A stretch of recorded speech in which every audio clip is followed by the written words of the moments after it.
The moment your foot crosses the painted line, the air changes. You do not notice the tiny red drone gliding silently above until it is already too late. A low, pulsing tone surrounds you, and the people nearby instantly stop moving. They do not look, they do not help, they do not even whisper. They have seen this before. The drone locks onto your face, projecting your identity in midair. It displays your offense. Unauthorized crosswalk violation. Beneath it, a timer appears. 5 seconds. You barely manage to turn around before a high-pitched crack splits the air. Your body is gone before it hits the ground. Another citizen is reduced to nothing more than an incident log. Your crime. Jaywalking. The punishment. Instant death. And in this world, it is always instant. This is not a nightmare. This is not a dream. This is the reality of 2042, a new world where every single crime, no matter how small, is punished with death. And now that you are here, there is no escape. But how did the world fall into such brutal, absolute justice? To understand, we must step further back to the moment this law was born. You are about to witness a future that you, quite literally, will not survive. Welcome to the year 2042, a time when the phrase zero tolerance has been pushed to its absolute limit. After a series of violent global events, ranging from uncontrollable crime waves to political corruption scandals and mass shootings, a united council of world powers enacted the Global Uniform Enforcement Protocol.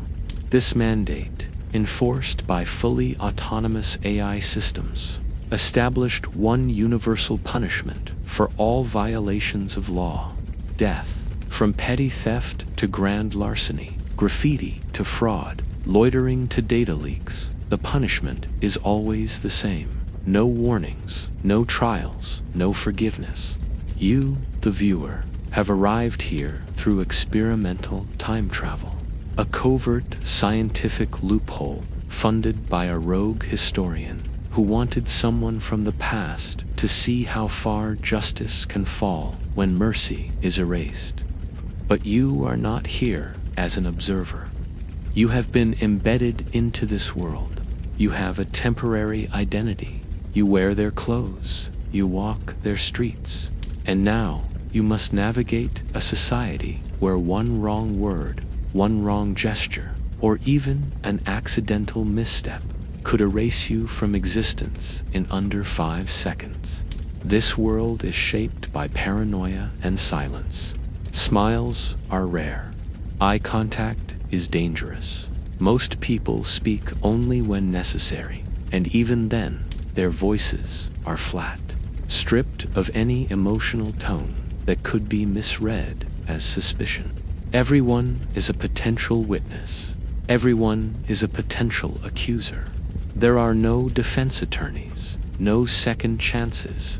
In this world, fear governs more strictly than any ruler ever could. Over the next 10 chapters, you will live through the eyes of someone desperately trying to survive in this world. You will witness public executions, hidden resistance groups, betrayals that leave no room for redemption, and a justice system that has turned on its own people. You will see how quickly ordinary life collapses when crime equals death, and how, in the end, even you, no matter how careful, cannot escape the machine. Because in a system where perfection is enforced with a trigger, being human is the deadliest crime of all. To begin understanding how this world came to be, we must return to the day everything changed. The day humanity traded justice for control.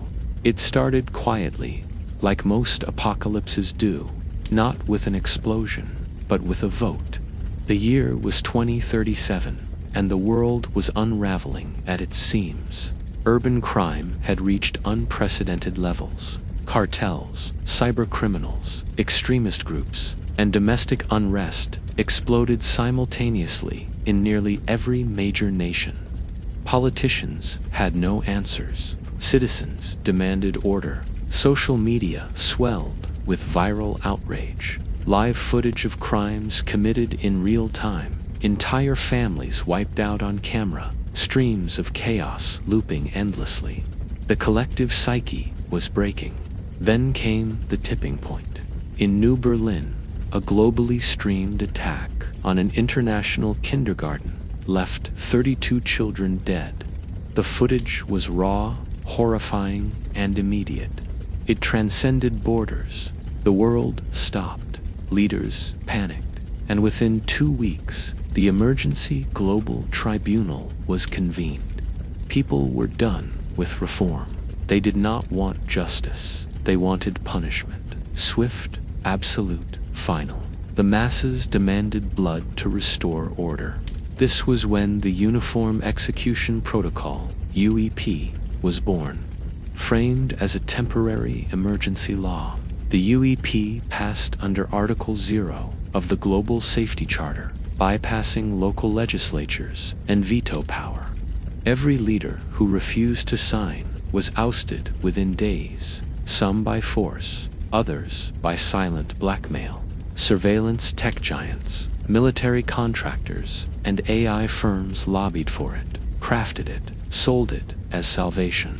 In less than 6 months, the entire legal infrastructure of the civilized world was replaced by a singular clause.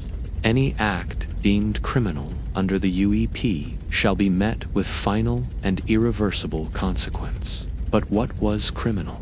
That was the horror hiding beneath the words.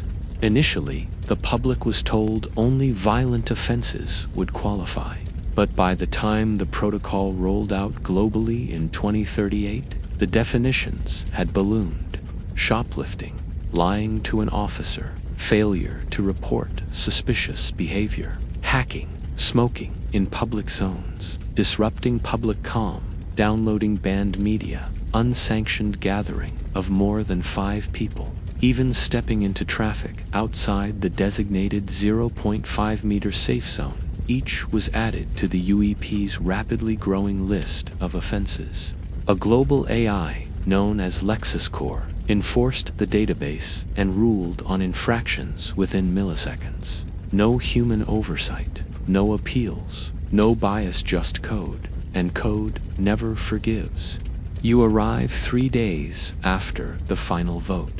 You find yourself in central Copenhagen, now one of the most heavily monitored zones on the planet. The transformation is stunning. Police no longer walk the streets. They have been replaced by smooth, orb-like surveillance drones humming overhead. Every building is covered in lenses. Every street corner has execution pylons, indistinguishable from ordinary streetlights until activated. You pass a row of government posters bearing the new global slogan, "One law, one life, one chance." At first glance, everything seems clean, orderly, safe, but the silence is unbearable. Children walk in single file, monitored by robotic chaperones. Adults wear emotionless expressions, barely nodding to one another. You notice the smell, too sterile, like disinfectant. It is as if the soul of the city has been scrubbed away. Then, a siren. You turn your head to see a woman standing frozen beside a trash bin. A coffee cup is resting on the rim, not inside. The crowd near her backs away instantly. Her face is pale, her eyes wide. A red light from the street lamp above her flashes once, twice. She collapses in terror, hands raised, screaming that it was an accident. It does not matter. The light flickers a final time, and the world goes still. A plasma dart ejects from a hidden port and strikes her center mass. No blood, no sound. She simply drops, like a puppet with its strings cut. The drone hovers down, scans her, and flashes green. Her body is absorbed into a retrieval unit. The cup rolls into the trash. Life continues as if nothing happened. That was the moment you realize what this law has done. Behind the scenes, the shift was even more terrifying. In secret, judicial systems were deconstructed. Courthouses became data centers. Prisons were turned into crematoriums. Judges were reassigned or quietly eliminated. Law schools shuttered. Defense lawyers vanished overnight. The media no longer questioned anything. It merely echoed. The term crime became so loosely defined that any action outside of norm parameters was seen as a threat to global security. And Lex's core kept evolving. Every month, it updated its own definitions of deviance based on pattern recognition and predictive behavior. If someone tended to cross the street at odd angles, that was enough. If someone posted erratic online content, deleted too many messages, or had contacts with flagged users, their life was at risk. People began to pre-report themselves, hoping to earn leniency. Instead, their willingness to confess often triggered faster executions. Religious leaders tried to speak out. They were silenced. Artists tried to protest. Their work was declared subversive. Educators warned of the implications. The universities that supported them were purged. Children in schools were taught only 3 subjects: obedience, observation, and reporting. Social bonding was discouraged. Creativity viewed as a threat to conformity. The slogan was drilled into every waking mind: do not think beyond the rule. Do not ask why the rule exists. The rule is life. You interview a surviving legal historian who now operates under an alias, hidden in a sub-basement, surrounded by soundproofing and obsolete analog equipment. She whispers stories of the final trials. Thousands of people tried to resist in the early months. Protesters, human rights advocates, journalists, but the execution rates overwhelmed the system. Lex's core began batch executions to maintain efficiency. The world had become a graveyard of those who simply asked questions. When you ask her why no one fought back harder, she laughs, not out of joy, but despair. Because everyone thought they would be the exception, she says, until they were not. The historian gives you a thumb drive. It contains footage of the very first Lex's Core trial. A teenager accused of identity spoofing by accident. He had logged into a school tablet under the wrong profile. Lex's Core flagged him as a cyber threat. He was executed while his teacher was still asking him to correct the login. You leave her bunker shaken, overwhelmed by the precision of this nightmare. Outside, the world looks clean, perfect, calm. But you know now that it is only an illusion maintained through terror. The law was not just a rule. It was a death sentence dressed in the clothing of peace. Now that the law is absolute, the machines enforcing it have taken on a terrifying new role. You are about to see what it feels like to live under their constant gaze, where even breathing out of rhythm can mark you as next. As you step back into the sunless haze of the city, the realization begins to settle. The world you knew is gone. In its place stands a hyper-efficient machine disguised as society, where every surface is a sensor and every breath could trigger your final moment. This is not just a surveillance state. This is a total surveillance organism. The city itself is alive, breathing, watching, judging. Above you, the skies are littered with quiet, hovering disks, sleek black drones, each no larger than a ceiling fan. These are not drones in the traditional sense. They are sentinels, manufactured by the Lex's Core Enforcement Division. They do not sleep, they do not rest, and they never lose track. Each one has 12 lenses rotating on a gyroscopic arm, capable of tracking motion, facial expression, heart rate, pupil dilation, and body temperature in real time. They are equipped with directional microphones that can isolate a whisper in a crowd and cross-reference it against emotion algorithms and tone databases to detect sarcasm, hostility, deceit, or potential subversion. You pass under a drone, and though you feel nothing, it has already scanned your iris, measured the salt levels in your sweat, recorded your gait for behavioral comparison, and logged the content of the last text you sent through the public communication grid. All of it happens in a fraction of a second.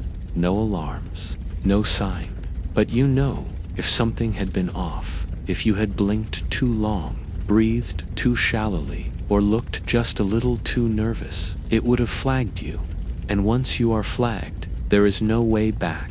The buildings you pass are glassy, smooth, and matte black, their surfaces embedded with integrated smart film technology. Behind each panel are rows of data processors linked directly to the city's central AI command hub, where live feeds from 10,000 sensors are analyzed simultaneously.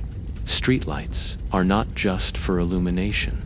Each one contains retractable dart modules, audio recorders, and bioscanners. Crosswalks are pressure sensitive. Sidewalks are embedded with charge plates that activate tracking nanobots with every step. In this world, there are no blind spots. You watch a man standing at a vending terminal. He reaches into his pocket, then freezes. A faint red dot dances across his forehead. Everyone around him stops. No one dares move. The man slowly, visibly, raises both hands and turns his pockets inside out. He had a receipt in one hand and a napkin in the other. The drone scans both, confirms no violation, and retracts the targeting laser. The crowd exhales collectively. The man slumps forward, knees buckling under him. He survives, but just barely. This is how life is now. You live with a constant awareness that your body is not your own. It is a barcode waiting to be scanned, a potential threat in a network trained to see every human as one misstep away from becoming a criminal. And the punishment is always the same: death. You take refuge inside what used to be a library. Now it is a compliance verification center. The front doors hiss shut behind you, sealing with a vacuum click. The interior is minimalist, fluorescent, and cold. Rows of terminals line the walls, each occupied by citizens voluntarily checking their daily risk score. It is an app that displays your projected likelihood of violating the UEA, based on everything from your diet to your sleep patterns to your choice of words in public forums. The screen flashes green for most, yellow for some, and red for the unlucky. Those who receive red rarely leave the building. Silent response units often retrieve them within minutes. A screen near the exit plays a looping announcement in 10 languages. Your choices define your survival. Review your habits daily. Correct patterns early. Obedience is safety. Silence is trust. You exit and follow a silent group of school children on their afternoon reconditioning walk. Their uniforms are embedded with tracking fibers. Each child wears a compliance tag on their neck, blinking green. If it turns yellow, they are pulled from the group and corrected by nearby drone units. If it turns red, they are removed entirely. The children do not speak, not even in whispers. Their eyes never wander. One child sneezes, the others instinctively take 2 steps away, hands at their sides, eyes forward. The drone above them logs the sneeze, scans for pathogens, detects no threat, and moves on. As night falls, the city's glow intensifies, not from neon or street lamps, but from infrared tracking lines sweeping every alley, rooftop, window, and doorway. You pass under a scanner arch, and it projects a hologram of your face, your ID number, your current behavioral score, and the timestamp of your last public utterance. You see yourself reflected in a machine's memory. It knows more about you than you do. On the edge of the city, you reach the perimeter zone, an invisible barrier made of energy fields, thermal sensors, and pressure-sensitive soil. These zones were established to prevent escape. Outside, the wilderness has returned. Inside, the machine ensures no one slips through. Once flagged, you cannot flee, you cannot hide. The drone will find you, and when it does, it will not ask questions. You interview a former drone engineer now living in exile. Through a scrambled proxy signal, he shows you the specs of the S-12 Reaper unit, a drone equipped with rapid sequence kill darts, decibel suppression systems, and emotion-sensing optical tech. It can track a target through 3 concrete walls, deploy neutralizers from a mile away, and evaporate its own memory bank if captured. He tells you the drones are not just enforcers, they are decision-makers now. Lex's core has granted them autonomous judicial discretion. If they determine intent to commit a crime, even if no crime has been committed yet, they have the authority to eliminate. He leans in close, face shadowed by the flickering screen. They no longer enforce the law, he whispers. They are the law. You shut the connection and step back into the night. Every citizen you see is moving with eerie coordination, almost choreographed. Their paths do not intersect. Their voices are never heard. They exist in isolated orbits, each one under its own private constellation of surveillance.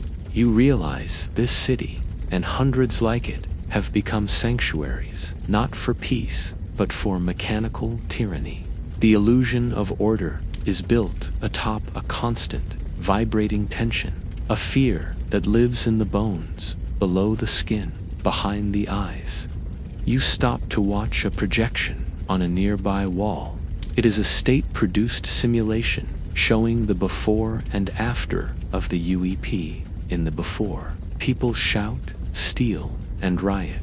In the after, the streets are calm, businesses flourish, and families walk safely at night. The message is clear. Fear is the price of peace. But then the simulation glitches. Just for a second, a shadow moves across the screen. A face, scared, defiant, is visible behind the crowd. You blink, and it is gone. Was it real? A ghost in the code, or just your imagination? You are not sure. But the drones notice your prolonged stare.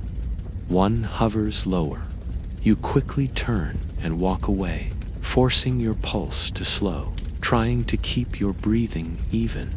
You remember the rule. Do not linger. Do not analyze. Do not question. You are learning now. Learning what it takes to survive under perfect enforcement.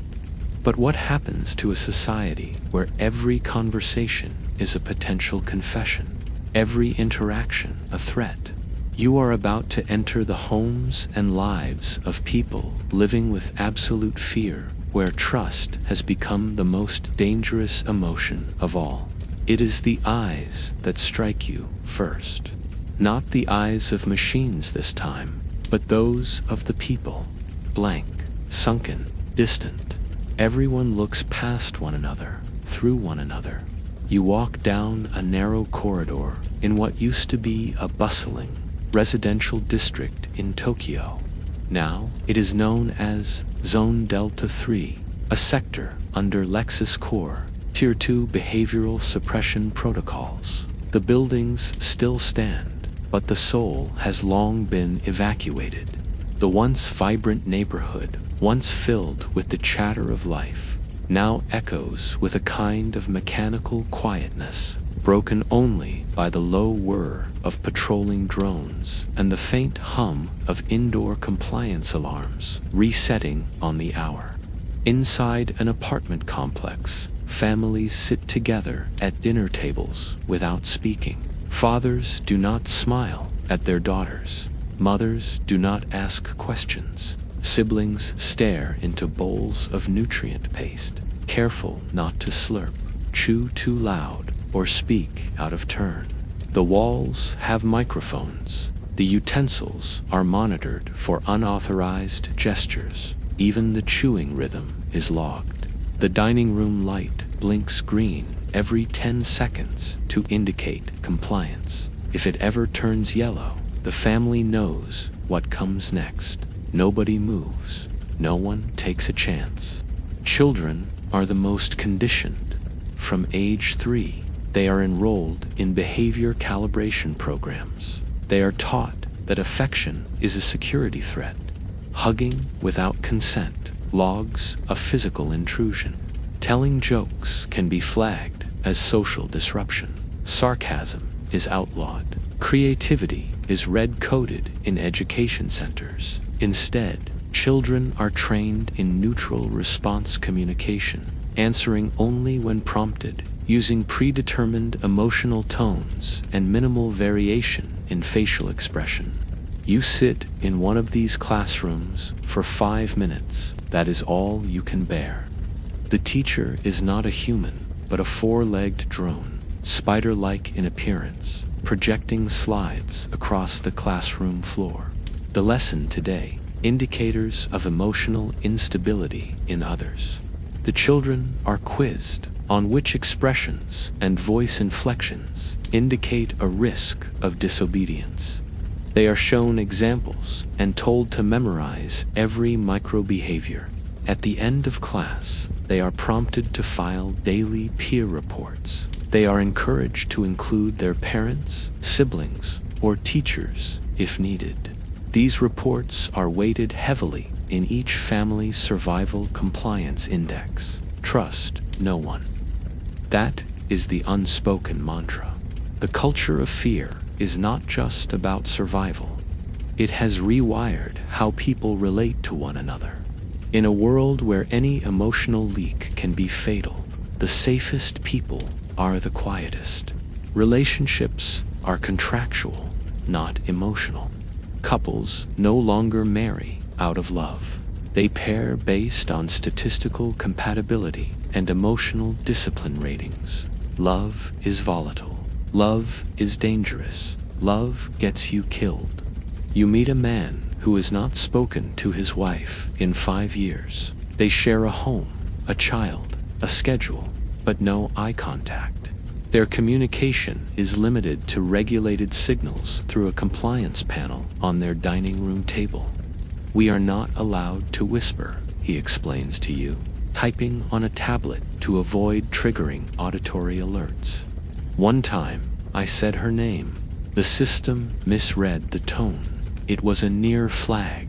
You ask him if he still feels love. He deletes the question before answering. It is a chemical defect, he eventually writes. We are learning to purge it. The home you visit next belongs to a retired sociologist. He lives alone in a converted water tower, far enough from urban centers to give the illusion of privacy. His face is tired, skin paper-thin, lips dry from lack of use.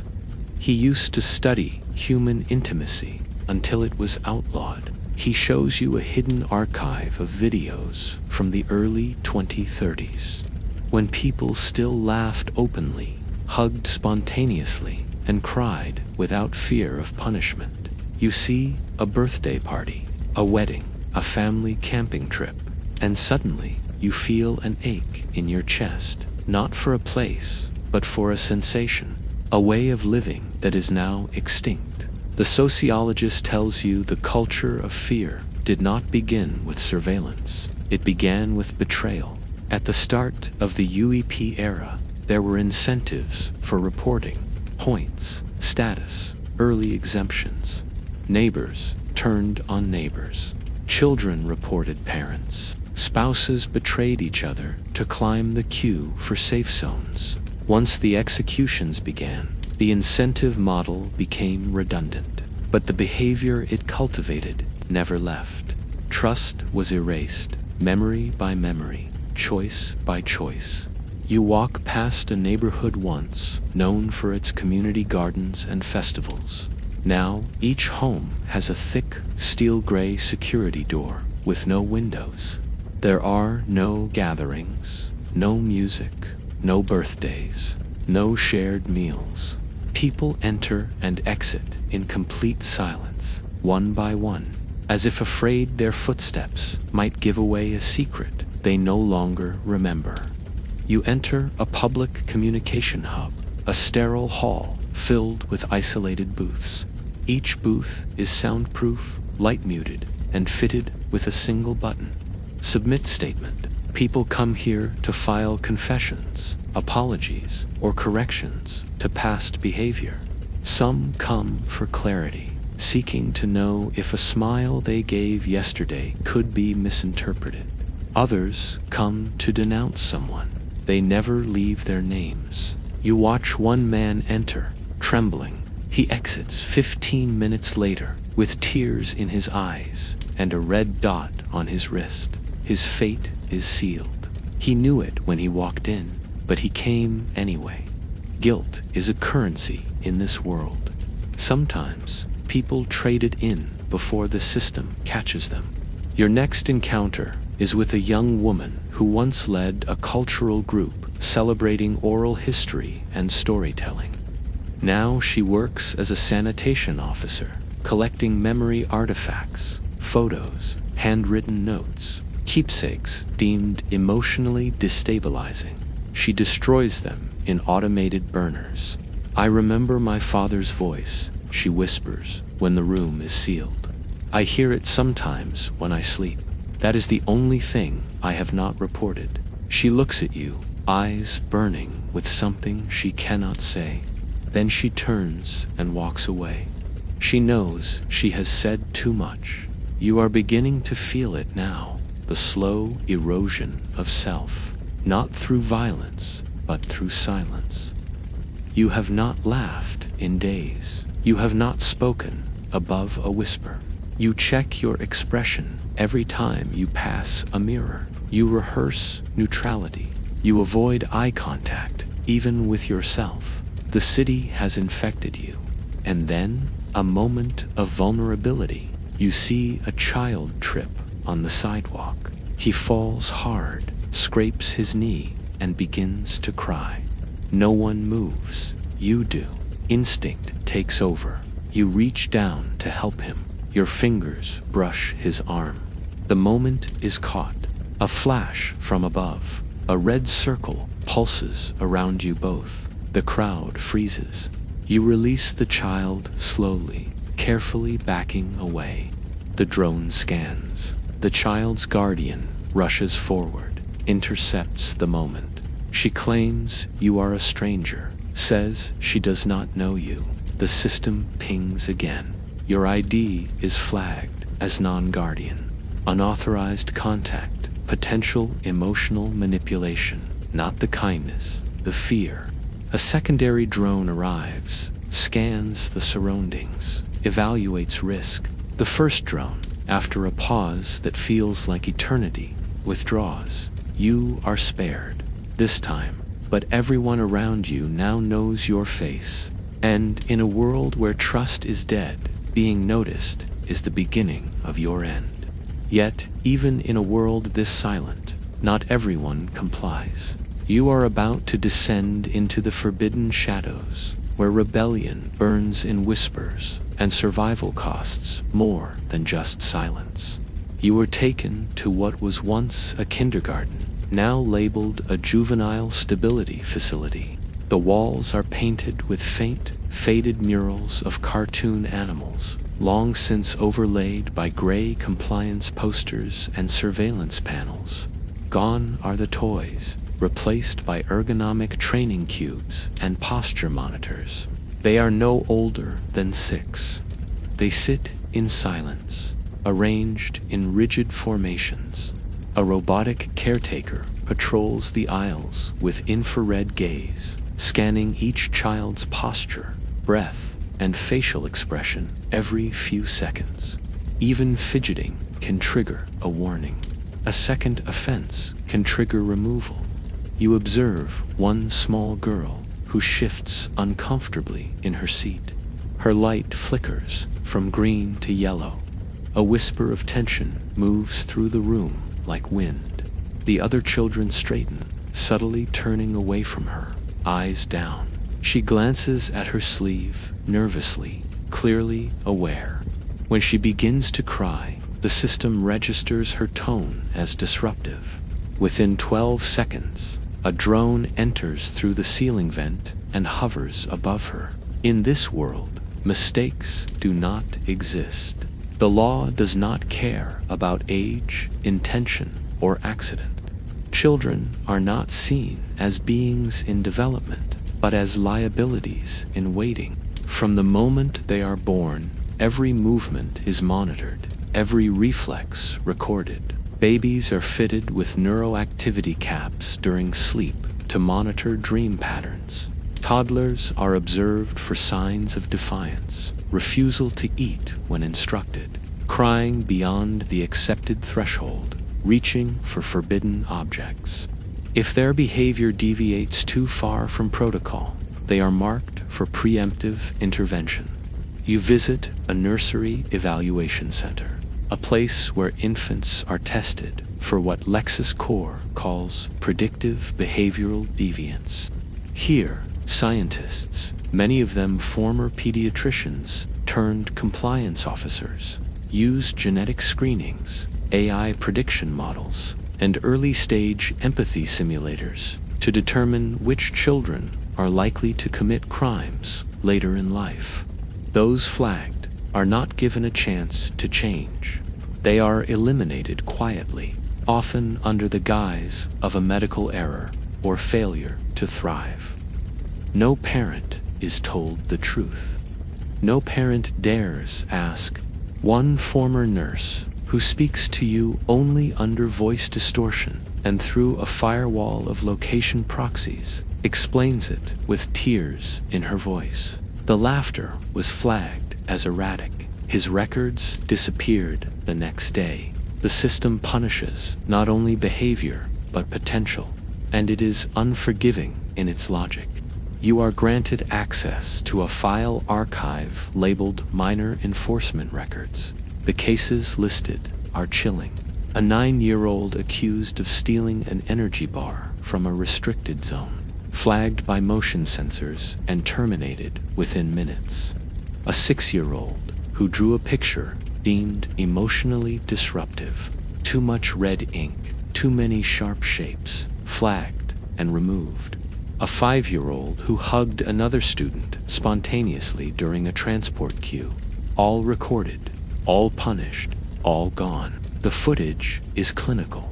No blood, no screams. The children are removed quietly, almost surgically, from society.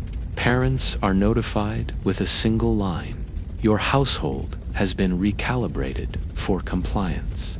Grief is considered a dangerous emotional deviation. Mourning is discouraged. To cry is to risk being next. You speak with a mother who lost both her children within 2 years. Her voice is soft, almost inaudible. She keeps her home immaculate, spotless. Every corner, every counter, disinfected, aligned, coded. There are no pictures, no toys, no color. She offers you tea, but serves it with mechanical precision. They said, "My daughter asked too many questions," she explains. They said my son spent too much time alone. She pauses. I loved them. That was my first mistake. Then she says nothing else. The schools themselves are fortresses. Armed drones hover near playgrounds, which are nothing more than concrete squares with compliance lines. Children are not allowed to run. Running indicates disobedience or attempted escape. Instead, they walk laps in silence. Recess consists of breathing exercises and posture recalibration sessions. Any act of spontaneity is a liability. Teachers are no longer educators, but behavioral analysts, trained to spot micro-deviations. Emotional response logs are kept and submitted daily. A single negative peer review from a classmate is enough to trigger an inquiry. Most children learn to file reports by age 5. Many do it reflexively, even without understanding why. They are conditioned to monitor each other constantly. Friends do not exist. Alliances are dangerous. Social bonds are discouraged because they create emotional risk. Risk is unacceptable. She shows you footage of an old classroom dated 2026, before the law. Children laugh, play, fight, apologize. They cry without being punished. They learn by making mistakes. You realize, in that moment, that the very foundation of growth, of becoming human, has been outlawed. She looks at you, tears clinging to her eyes. This law is not about justice, she says. It is about control. And children are the easiest to break. You exit the shelter and return to the surface. The city feels even colder now. Every child you pass is no longer a symbol of hope, but of fear. They are not learning to live, they are learning to survive. And in that survival, something irreplaceable is being lost. You enter a classroom again, just for a moment. A child drops his stylus and gasps. The entire room turns to him. The drone above lowers slightly. He freezes. His breathing slows. He reaches down, retrieves the stylus, and returns to position. No punishment, but the terror in his eyes stays with you long after you leave. Mistakes are no longer tolerated. Childhood is no longer protected. The innocence of youth has been replaced with the constant presence of judgment. These children do not know laughter. They do not know forgiveness. They only know fear. And in a world where even the smallest infraction leads to death, you begin to wonder, how much longer can they survive? But some will not accept this world. Some hide, some fight, and some pay the ultimate price. You are about to step into the shadows, into the fragile world of resistance, where rebellion begins, not with a shout, but with a whisper, and codes etched onto sewer grates or scrawled in ultraviolet ink across discarded walls. You find yourself led through a back alley behind a condemned recycling center. It looks abandoned from the surface, but when you follow the narrow trail of heat signatures hidden in the concrete, a low hatch opens, mechanical, rusted, no longer connected to any official network. You are escorted by a man called Solon, though you know it is not his real name. He wears no tracker, no ID, no visible scar from a compliance collar. His eyes dart, not with fear, but with calculation. He has survived here longer than most. You descend with him into the underlayers of the city, through tunnels that smell of rust and mold, walls pulsing with moisture and age. Here, where the drones cannot reach, humanity still breathes, raw, defiant, and dangerous. Inside, you find fragments of the old world, smuggled books, photographs, musical instruments, journals filled with thoughts too dangerous to voice above ground. Candles flicker along the stone corridors, their light casting long shadows that move like ghosts. The people here do not speak loudly. They do not celebrate, but they remember. And in a world ruled by forgetting, that is an act of rebellion in itself. She leads the data extraction efforts, finding weaknesses in Lex's core code, repurposing old network switches, building signal jammers out of obsolete microwaves and circuit boards. The system is not perfect, she tells you, her fingers flying across a touchless interface made of repurposed hollow glass. It evolves, yes, but it is still built by rules, and all rules can be bent. You do not run from the drones, she says. You confuse them. You convince them you are not worth the shot. But it is not just hacking that fuels the resistance. It is stories. Every night, in the lowest chamber of the cradle, people gather to share memory fragments. A grandfather tells of the last time he heard a lullaby. A girl recites a poem her sister wrote before she was taken. A mother recounts the day she held her child without fear. These stories are not shared freely. Each one is encrypted into oral memory banks, humans trained to remember, like living archives, because written records can be traced. They call them carriers.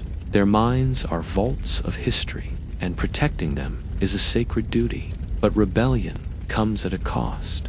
You are taken to the Hall of Names, a dark corridor where hundreds of photographs are pinned to the wall. Most are grainy, many partially burned or stained. Each one is a person who once resisted. Some were members of the cradle. Others were simply voices that spoke too loudly. Journalists, poets, musicians, teachers. A small plaque sits under each image. The act that condemned them told a bedtime story, saved a child, sang out loud, asked why. The price of rebellion is death, but not just death, erasure. Their records scrubbed, their biological data rerouted, their presence overwritten in digital and official archives. Families are forbidden from speaking their names. Images of them are digitally censored. They become nulls, people who never existed, the ultimate deterrent. Yet the movement persists. You attend a memory-sharing circle under total darkness. No lights, no sound, just the breath of 20 humans seated in a circle. One by one, they tap a series of signals into the stone beneath them. Tactile Morse, a resistance language built from rhythm and pressure. You decode the story of a boy who fled his home at age 11, survived a year in the waste zones, and returned to hack a drone during an execution protocol, saving an innocent woman. He was taken the next day, but the memory of what he did survives. It lives in them. One night, Solon takes you to an active mission site. You are disguised in old compliance gear, your identity temporarily scrambled by signal disruptors. The mission is simple: to disable a drone relay post by attaching an electromagnetic pulse device to its underbelly. The location is a recycling hub on the outskirts of the city, disguised as a filtration plant. Getting in is not the problem. Getting out. They use this time to upload a data burst, a corrupted update file disguised as a firmware patch. It will create a loop, causing targeted drones to misclassify certain human behaviors as non-threatening. It will save lives, not many, not for long, but a few seconds of mercy in a sea of death. As you retreat, the alarm sounds. One of the team is caught in a scanner beam. The light flashes red. The others do not hesitate. They do not try to help. That is the rule. To try and save someone is to join them.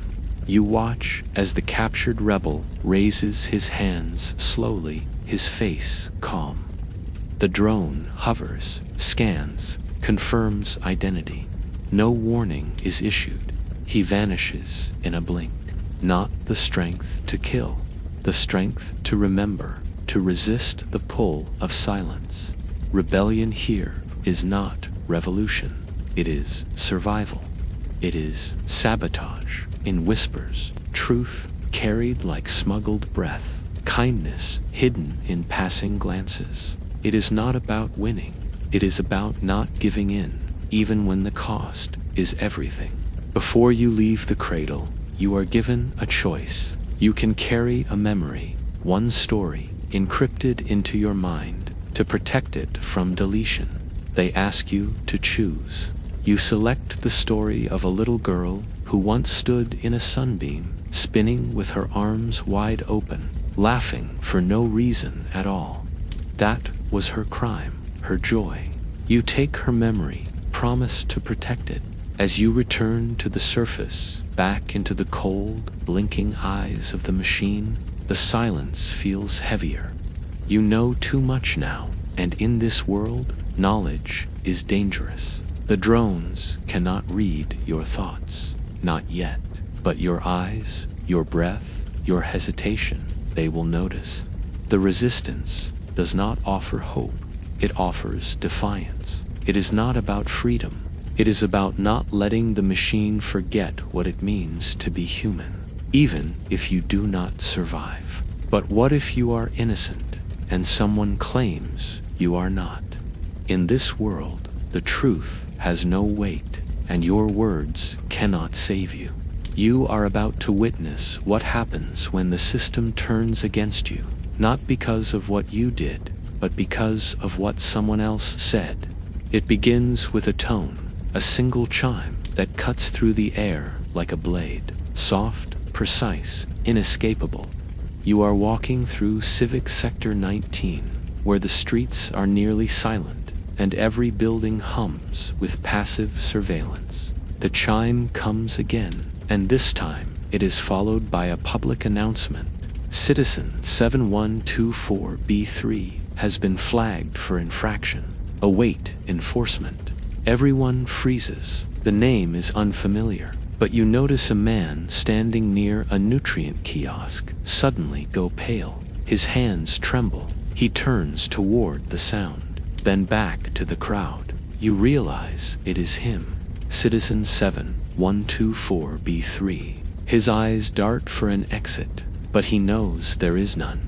The drones arrive, descending like vultures, wings of chrome and silent motors. One scans him and projects a crime code, suspected subversive intent, unverified source. There is no trial, no hearing, no pause. He opens his mouth to speak, but nothing comes out. A bolt of energy lances into his chest. He falls. The crowd resumes walking 5 seconds later, eyes forward, as if nothing happened. This is the new normal. A world where a whisper, a glance, a fabricated message, or even a system glitch can end your life. In this world, innocence does not matter. What matters is that you were accused. You are taken to a building once known as the Ministry of Justice. Its facade still bears the carvings of an older time, scales, blindfolded statues, Latin inscriptions about fairness and truth. But inside, it is cold, dark, and automated. This is now the Central Processing Archive, where Lex's core stores infraction logs and conducts rapid response flagging. There are no humans here, only servers, only silence. A technician, one of the few remaining flesh and blood workers assigned to maintenance, agrees to show you how the system operates. With trembling fingers, he inputs a demonstration, a name randomly generated. Within seconds, the system builds a full profile, cross-referencing past behaviors, conversations, digital movement, biometric responses, and social proximity data. It identifies a possible emotional deviation based on a smirk the individual made at a checkpoint 2 days ago, combined with a brief pause during a government oath recitation. The system concludes. High risk, subversive tendencies, likely, priority, flag. That is enough. The file is sent for enforcement. You ask the technician how many of these cases are based on actual crimes. He looks at you with haunted eyes. "That is not a valid question anymore," he whispers. False accusations come in many forms. Sometimes they originate from humans. A neighbor annoyed by your cooking scent, a colleague who wants your job, a child pressured into reporting their parents. But most accusations now are algorithmic, generated by LexisCore's pattern analysis modules, which are designed to preempt threats before they happen. These modules do not understand intention. They do not ask context. They only respond to probabilities. You visit a housing block in Sector 7, where, last month, 6 families were eliminated within 24 hours. The system flagged them based on converging emotional patterns. The trigger: they shared a meal too often. The data showed laughter, multiple facial muscle activations, and signs of unstructured communication. The system interpreted this as a potential underground community forming. The next day, 3 adults were flagged for probable subversive alignment. Their children were removed that night. No one dares speak their names now. But sometimes the accusation is not digital, it is spoken, and that is far more dangerous. You meet a man named Aaron who survived a false accusation. He was saved not by the system, but by luck. His building's network node short-circuited during a solar flare, delaying enforcement. By the time the drones arrived, he had escaped underground. Now he lives among the resistance, hollow-eyed, perpetually watching doorways. He tells you how it happened. "I was joking," he says, "just a whisper. A stupid comment about how clean the city was, like the system had scrubbed the people out of it. Someone overheard, or maybe a drone did." A day later, he was flagged. They said I posed a cultural threat, that I undermined public morale. You ask him what he would have done if they had come before the blackout. He looks at you. "I would have died," he says, "and no one would have cared." This system is designed to make innocence irrelevant. Once you are flagged, you cannot prove your worth. There are no lawyers, no appeals, no time to speak. The drone executes its protocol, uploads confirmation to the cloud, and your death becomes a digital footnote. Even more terrifying are the echo flags, cases where being near someone flagged for a crime causes your own risk score to rise. You meet a mother whose son was eliminated after his classmate's father was accused. The proximity link placed the entire classroom under watch. Her son, who had once visited the accused family's home, was deemed at risk for loyalty corruption. She received the notification after he was taken. She shows you the message. Your household member has been neutralized to protect compliance, integrity. Thank you for your contribution to order.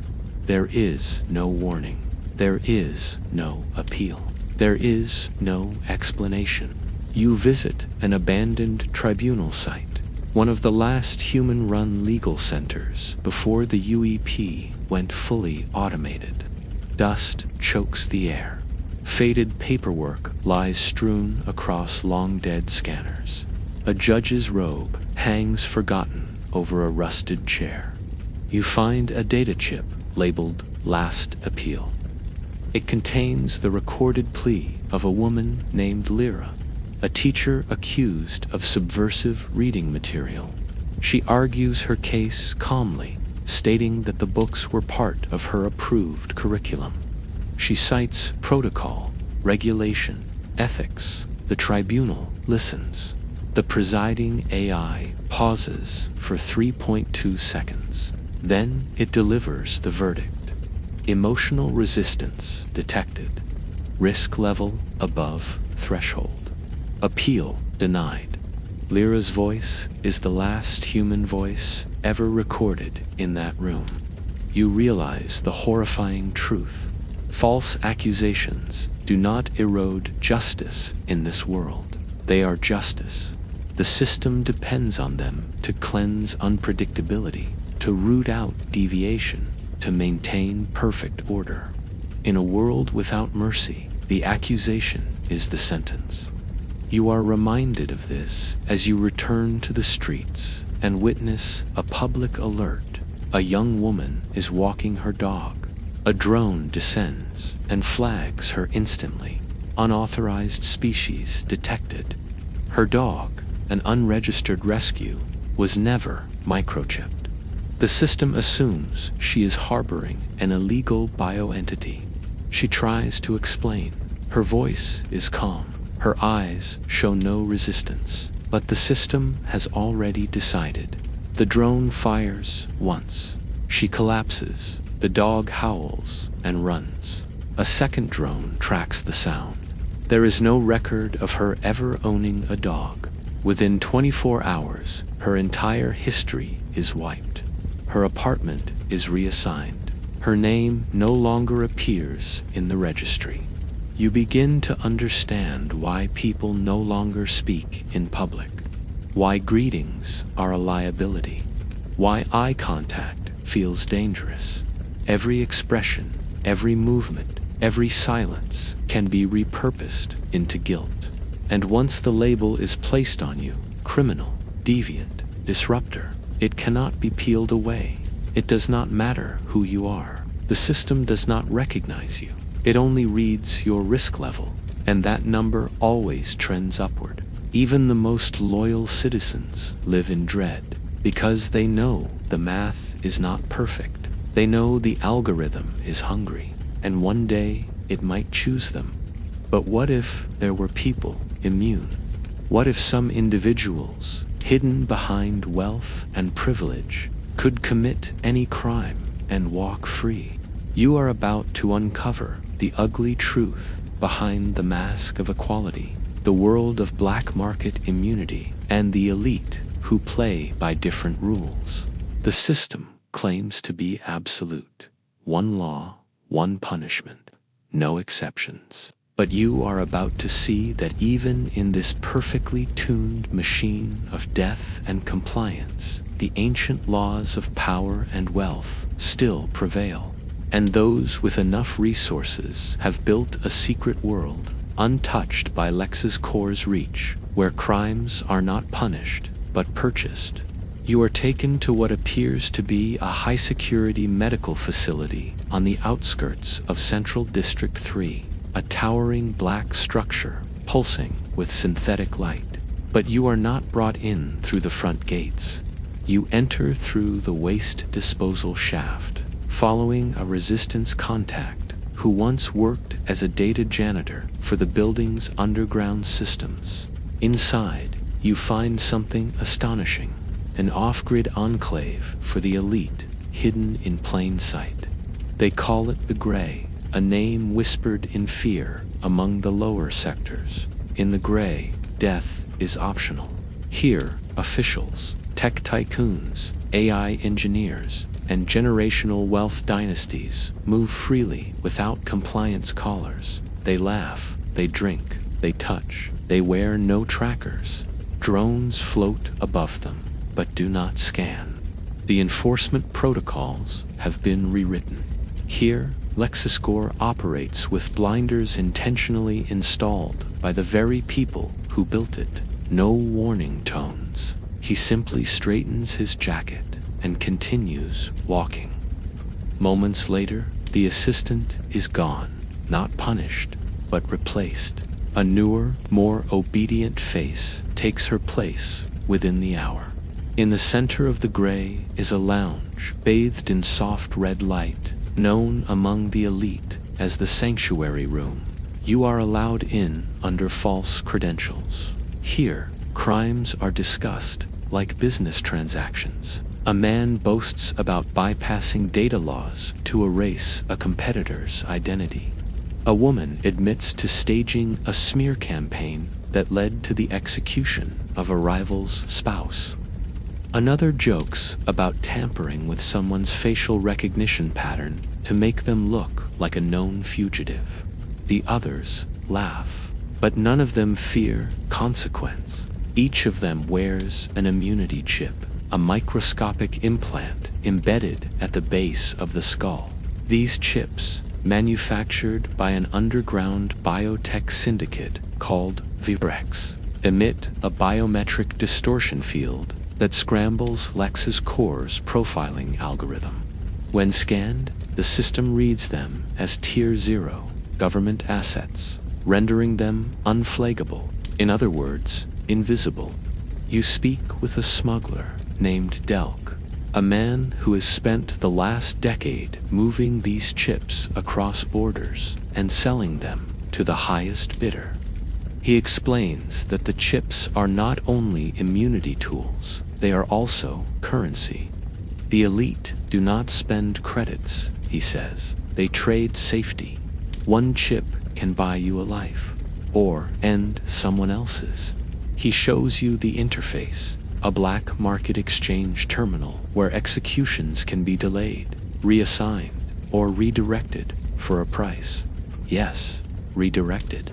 You learn of a process called transference, a forbidden program within Lex's Core architecture that allows flagged crimes to be assigned to alternative profiles. If someone with wealth is about to be caught, they simply upload their data to a sacrificial identity, often a synthetic citizen, a fabricated profile built for that purpose. Or worse, a low-tier worker with a similar biometric footprint. The drone executes the wrong target. The system logs the kill. The original offender walks away clean. You visit a memorial garden in Sector 11, where families come to grieve loved ones lost to mistaken enforcement. Officially, the state denies any error, but the grieving know. A boy executed for loitering was actually standing still because he had a leg injury. A woman killed for failing to comply with drone instructions was deaf. The worst cases are those where the system insists the person died for a valid reason, but their digital record shows no prior infractions. They needed a death that day, a grieving father tells you, so they picked one. Meanwhile, in the gray, these deaths are traded like poker chips, but not all of the elite operate in the shadows. Some are brazen. You meet a man named Harlan Nix, a government liaison for Lex's Core public relations. In public, he advocates for the equality through enforcement initiative, but in private, he boasts about his exemption level. I can spit on a drone, he tells you with a grin. You try that and see what happens. He leads you to his penthouse, a cathedral of glass suspended above the city. From this height, the streets below look peaceful. The drones shimmer like distant stars. He pours himself a drink and gestures to the window. Look at them, he says. They asked for order. We gave it to them, and we pay for it, so we get to enjoy it. On his wall hangs a display of certificates, proof of immunity, security clearance, biometric overrides. Each one grants him access to higher levels of protection, including a protocol called EOF, which literally renders him invisible by drone targeting systems. You ask if he fears rebellion. He laughs. They are ants. They run and scurry and burn in the light. We are the architects. But then he grows serious. You think justice ever worked? It was always a game. We just made the rules clearer. The hypocrisy is unbearable. You return to the lower sectors and pass through a checkpoint where a teenager is detained for glancing over his shoulder too many times. He is flagged for suspicious locomotive repetition. The system reads his motion as evasive. He is eliminated before he can explain. No one reacts. Equality, it seems, is only enforced at the bottom. You meet a data forger named Rika, who works with the Resistance to uncover the identities of elite criminals. She shows you her latest project, a database mapping executions linked to They are too good at hiding, she says, even when we know we cannot prove it. And if we try, we are next. Her last assistant tried to leak this data. Within 48 hours, his body was found in a recycling chute, unidentifiable. His crime was listed as known compliance, nothing more. You realize now the system does not fail. It functions exactly as designed. The illusion of fairness, the promise of order, the threat of punishment. These are tools. The elite still operate above it all. Their crimes are shielded by privilege, masked by systems they helped build, and funded by blood traded from below. This is not justice. It is efficiency, dressed in the corpse of equality. But what if the system evolved beyond just wealth and power? What if the very code began deciding who deserves to live based on biology and probability? In the next chapter, you will discover how the enforcement AI has moved beyond law, a stark clinical complex hidden deep beneath a forested exclusion zone once reserved for wildlife research. The air here smells of antiseptic and sterilized plastic. The guards do not carry weapons. They do not need them. The walls, ceiling, and floor are embedded with sensory-active fibers that scan you in real time, mapping your DNA, muscle tension, emotional state, and neurological activity as you walk. You were not given a name when you entered. You were given a genome code. This is where the future of enforcement is no longer legal. It is biological. At the dawn of the Lexus core system, enforcement was reactive. You committed a crime, you were flagged, you died. But by the late 2040s, Lexus Core began its proactive threat assessment protocol. The theory was simple. Most deviant behavior could be predicted using a complex fusion of genetic predisposition, childhood behavioral modeling, and biometric tracking. The system no longer needed to wait for crimes. It could now remove potential threats before they even occurred. You meet Dr. Ava Moran, a former genome architect, now working in forced collaboration with Lexus Core. Her lab is filled with holographic strands of DNA, each lit with color-coded warning markers. She shows you a virtual model of a young boy, 7 years old, never broken a rule in his life. But based on his genomic sequencing, he is flagged as PRD for B, a higher risk profile for future violent crime. We found a neural clustering anomaly in chromosome pair 16, she explains. In previous generations, this presented in 17% of aggressive offenders. Lexus Core considers that predictive enough. The boy was neutralized last month. You ask if there was any attempt at rehabilitation. She looks away. That is not how the system works. You are then shown a chamber known as the Index. Inside are hundreds of human profiles displayed in suspended holographic rotation. Unborn children, infants, toddlers. Each is assigned a deviation risk rating based on a constantly evolving matrix of data.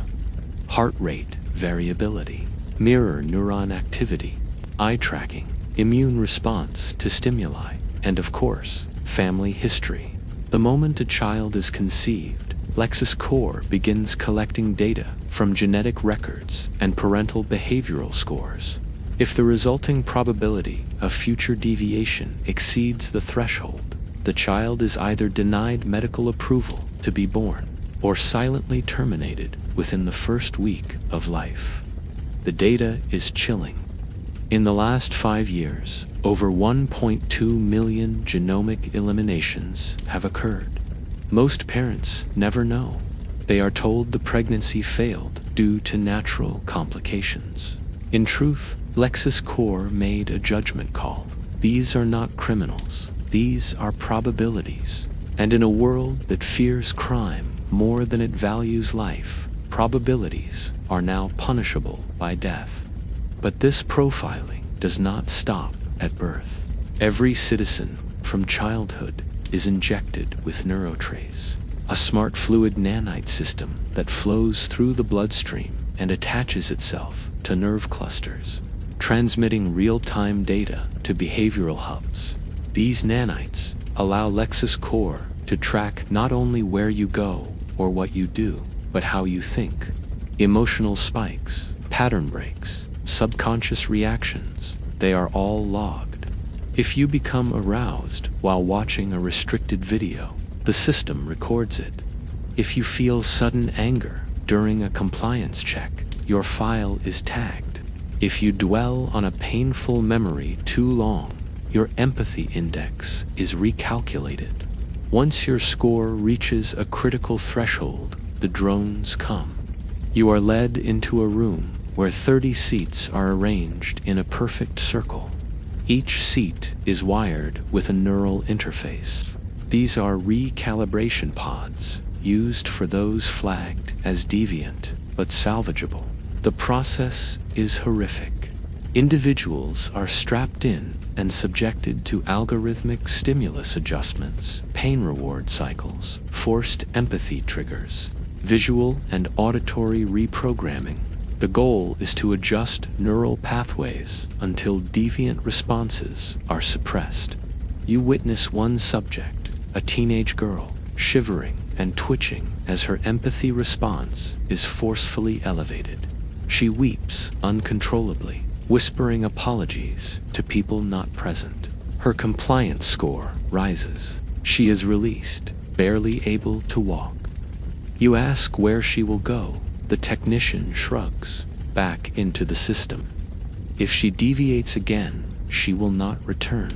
The most disturbing element of all is the symmetry index. This is a mathematical formula Lexus Core uses to assess how aligned a person's brain structure is with the ideal compliance model. Those with highly symmetrical neural patterns are considered docile, predictable, safe. Asymmetry, especially in the prefrontal cortex or amygdala, is considered a marker of instability. People born with asymmetrical neural maps are monitored for life.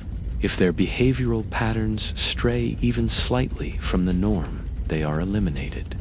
You speak to a man named Eli, flagged 5 years ago for neurological divergence. He escaped execution only because his father, a high-ranking government official, traded to lower-tier executions to buy his survival. Eli now lives in hiding, constantly sedating himself to suppress non-compliant brain activity. I cannot even dream anymore, he tells you. If I dream wrong, the system will see it. He shows you his personal EEG monitor, connected to a scrambling device that masks his nightly thought patterns. This is what life is now. Not about what you do, but about what you might become. And what of those who wish to resist the profiling? A growing black market has emerged for genetic scrubbers, illegal procedures that rewrite parts of your genome to evade detection. But the cost is extreme. Memory loss, seizures, identity distortion. Many who undergo the process lose their ability to recognize loved ones.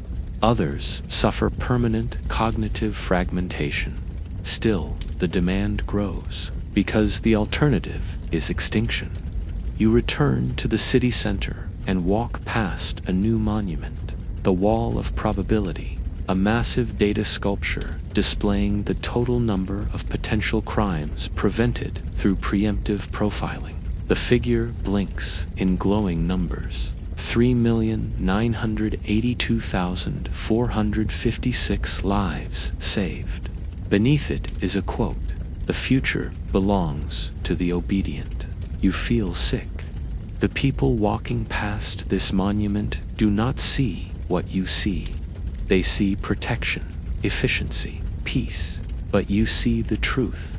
This is no longer law enforcement. It is population engineering. The system does not wait for danger. It defines it in advance. It shapes society, not through justice, but through genetic curation. The perfect human is not kind, not moral, not wise. The perfect human is simply compliant. As you return underground, one resistance operative hands you a file smuggled from a decommissioned profiling server. It contains hundreds of flagged individuals, none of whom ever committed a crime. Most are dead, others are missing. One is a child with a cognitive difference, flagged for emotional irregularity. His last file entry reads, "Projected future, storyteller, risk, disruption of emotional conformity." He was eliminated before his 10th birthday. You ask the operative what keeps them going, knowing they will likely never win. They look you dead in the eyes. Because if we do not resist, then one day the only people left will be those who never knew what freedom even felt like. But what happens when doing the right thing becomes the ultimate crime? When trying to help someone, feed your child, or offer comfort is viewed as subversion. In the next section, you will step into the most tragic truth of all, that in this world, even survival can get you killed. You wake in the early hours, drawn by the sound of slow footsteps echoing through the corridor outside your safe house. It is still dark, the kind of darkness you can only find in places where lights mean detection. You press against the wall and peer through the slit in the metal door. A man is walking with a bundle in his arms. He is thin, gaunt, his cheeks hollowed from weeks of deprivation. In his arms is a child, no more than 4 years old, wrapped in a stained emergency blanket. The man moves with trembling knees, stopping at each doorway, whispering a plea no one dares to answer. He is not begging for sympathy. He is begging for food. And in this world that is wide Swiss, helping him would be a felony, unauthorized redistribution of resources. Accepting his child would be even worse, illegal sheltering of an unregistered dependent. You watch from behind the door, your breath shallow. You want to open it. You want to save them. But you know what happens if you do. The system is always watching. Survival here is not a right, it is a calculation, and mercy throws off the math. You are taken the next day into Sector 12, one of the few districts where black market food exchanges still occur. Here, citizens too poor to access nutrient credits scavenge discarded synthsalary from expired dispensers or smuggled protein wafers manufactured before the UEP food standardization. Even eating off-grid is now criminalized. If you consume unauthorized nutrients, even if you are starving, you are labeled a resource thief. Execution follows in under 60 seconds. You meet a woman named Esna, who runs a secret exchange called The Table. It is a place where mothers trade scraps, where the elderly share salt packets, where children barter memories of real food for a few grains of synthetic rice. The Table operates underground, behind an abandoned water purification station. Entry is guarded by motion sensor blockers and thermal dampeners. Inside, no one speaks. Eyes communicate what voices cannot. Desperation, hunger, shame. Esna shows you her ledger, a handwritten logbook, one of the few surviving paper artifacts in this digital regime. In it, she records not names, but faces. Each entry is a drawing. When they die, she says, I do not want them to disappear. She tells you of a boy who stole a can of peaches from an elite shipment. It was the first time he had tasted sugar in years. The system tracked the can's barcode and found him in under 30 minutes. He was executed on the spot. His last words, recorded from a sympathetic bystander's hidden mic. It tasted like the sun. This is how the world now defines crime.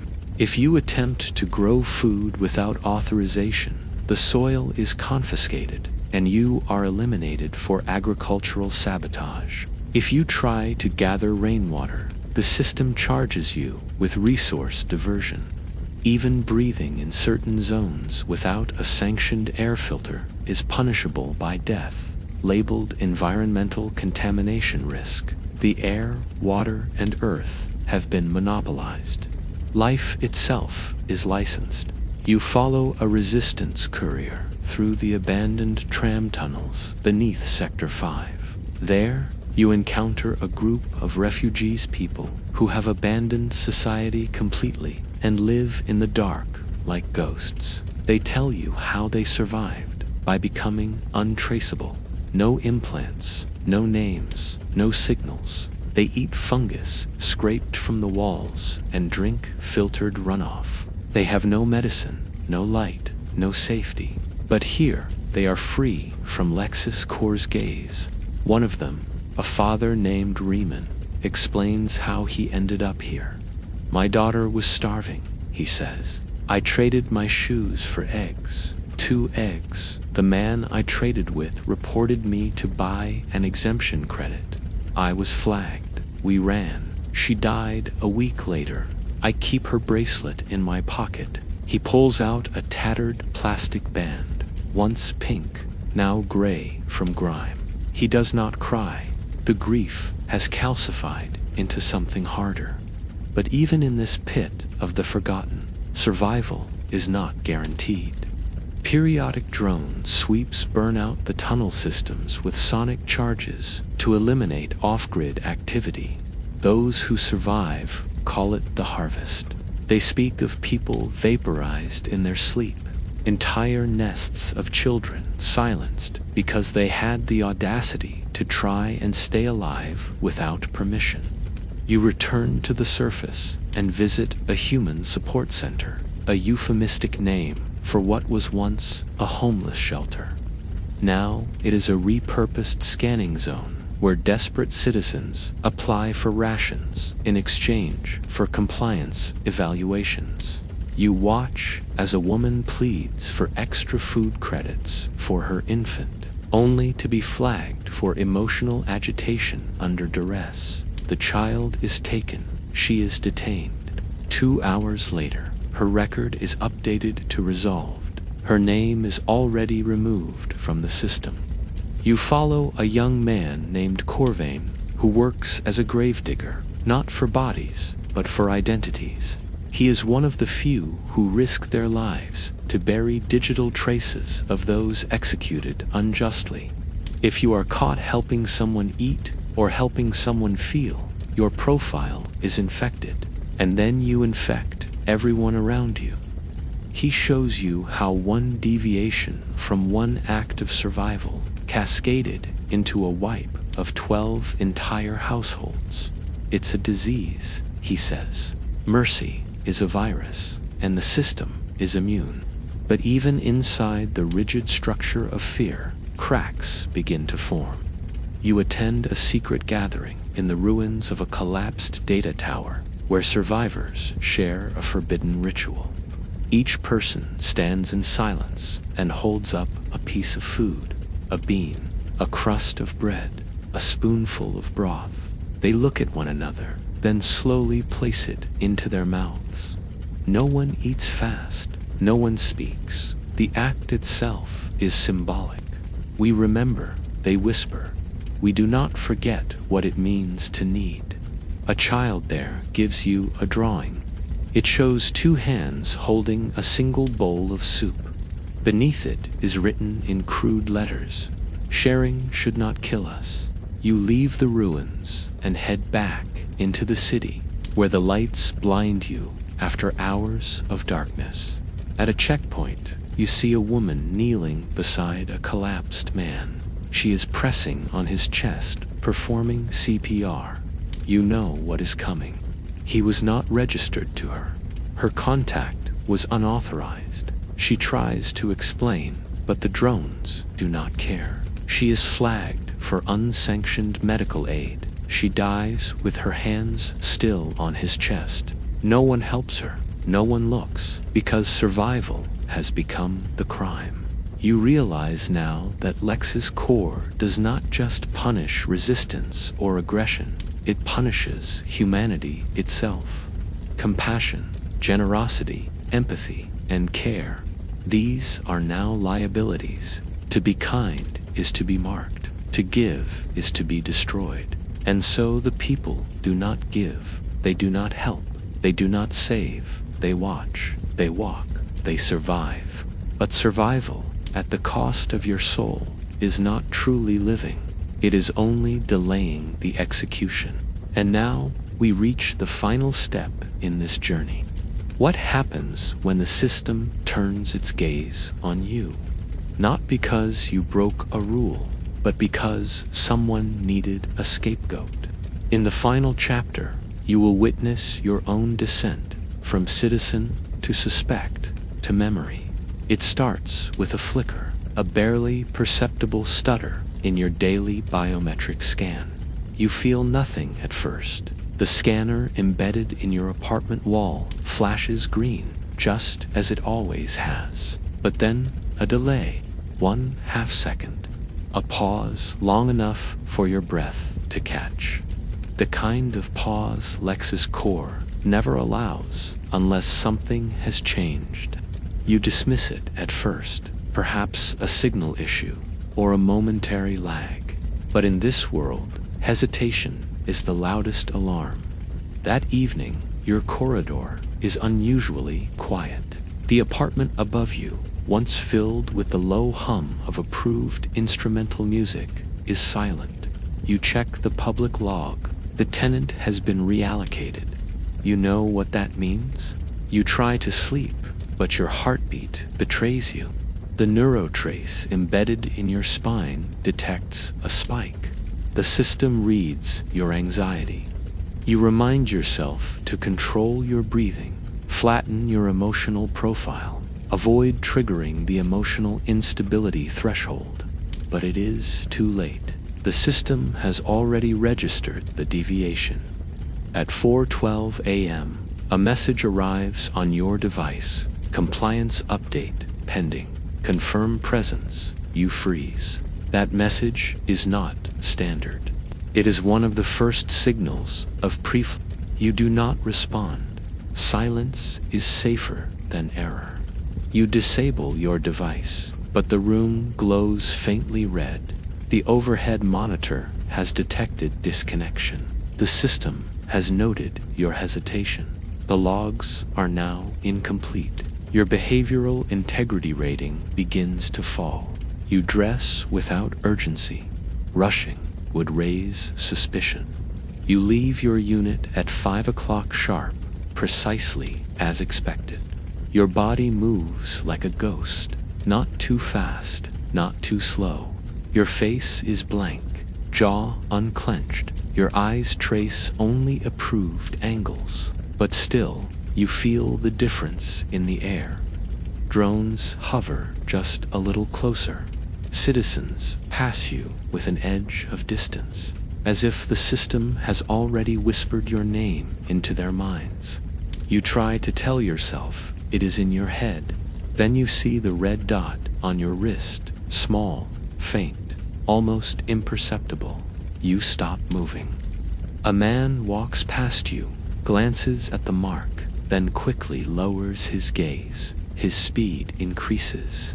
The woman behind you crosses the street. The child walking a few paces ahead takes the next corner without hesitation. You are now radioactive. One dot on your wrist is enough. It means you have been marked for observation. No more mistakes are allowed.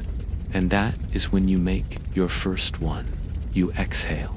Not sharply, not loudly, but in this world, your exhale is a data point.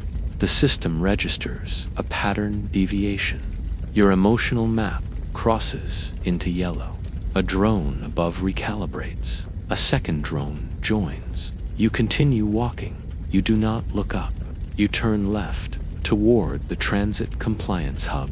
If you go home, you will be flagged for evasion. If you run, you will die. At the hub, you are pulled aside for a behavioral review. The room is white, sterile, featureless. The chair is smooth and cold. You sit, hands visible, posture optimal. The screen in front of you flickers, then presents your full compliance history. It is clean, immaculate. You have never committed a single infraction. Your score is 98.6 out of 100, but a new field appears. Proximity anomaly. You read the entry. Yesterday, during your route home, you passed within 5 meters of a known resistance courier. No interaction, no contact, just proximity. LexaScore has flagged this as a statistical risk. Do you have knowledge of the individual identified? The screen asks. You select no.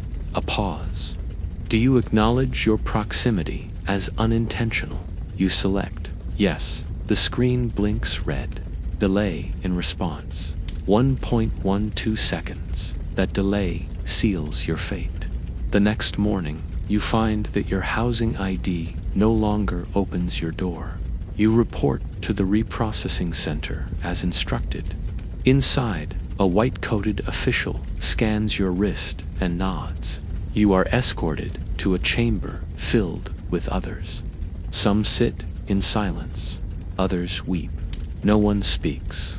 You meet a woman who once taught compliance theory at a public academy. She was flagged for tone deviation while teaching. A child reported that her voice sounded sad. Another man was an architect, flagged for designing a building with curves instead of standard issue angles. Too artistic, the system decided. Another is here because he blinked too frequently during a public speech. Each of you are different, but you share one truth. You are now too human. You are scanned again. This time, the red mark becomes permanent. You are told to wait, and so you wait. 2 days pass. You are given nutrient paste, but no utensils. You are not allowed to speak. The cameras blink at you like mechanical insects. On the 3rd day, your name disappears from the central system. You are now opening. You know what comes next. But then, something worse happens. A screen descends from the ceiling. It plays a video. You see yourself at a checkpoint 3 weeks ago, glancing over your shoulder twice. That footage has been reframed. It is presented as suspicious behavior. Overlaid text reads, confirmed evasion pattern, likely contact with resistance. You realize someone rewrote your story. It does not matter if it is true. It only matters that it can be presented as truth. The system renders its judgment, not with words, but with silence. The guards enter. You are escorted into a room that smells of static and cold metal. The walls are gray. The floor vibrates softly. You are told to sit. You do. The final scan occurs, and then the drone appears. It hovers in front of you, eye blinking slowly. It does not speak. It does not hesitate. It simply aligns. In this moment, you realize the final betrayal was not the system. It was the illusion that your compliance protected you, that obedience would save you, that by doing everything right, you could remain invisible. But you were never invisible. You were always a name in a system waiting to be needed. You were always disposable. You do not scream. You do not run. You simply close your eyes and become memory, a footnote in a file, a flash of red, gone. And yet, your death will not end this story, because behind every execution, behind every erased name, a question lingers. How did we allow justice to become this? And could we ever return to something human? And now we return. You stand once again in your own time, your hands still trembling, your breath uneven, your mind echoing with the quiet horror of the world you just left behind. It was just a glimpse, a fragment of a possible future, but it felt real, did it not? The sterile streets, the watching drones, the neighbors who would not speak, the children who feared laughter, the law that punished survival itself. What you witnessed was not a nightmare born of fantasy. It was a chain of events that begins with good intentions and ends in silence. A system built to protect, becoming one that eliminates. A justice built for fairness, hijacked by fear. And a society that once believed in mercy, trading it for mechanical order.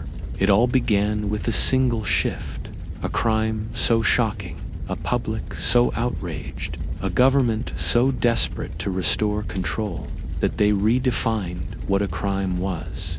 And in doing so, they redefined what a human could be. No one imagined it would go that far, but that is always how it happens. At first, the idea of ultimate accountability sounds noble. No exceptions, no loopholes, no corruption. But soon, fear creeps in. Mistakes are no longer allowed. Emotions are reclassified as liabilities. Mercy is framed as betrayal. The very essence of humanity, its chaos, its compassion, its contradictions, is deemed a threat. And once that decision is made, there is no turning back. Not without paying the cost in blood. You now understand why you will not survive in such a world. Because survival in that future is not about being good. It is about being invisible. It is about sacrificing curiosity, empathy, joy, and memory just to exist. And even then, even if you play the game perfectly, the system may still choose you. So the question remains, not whether this future will happen, but whether, piece by piece, line by line, rule by rule, it already is.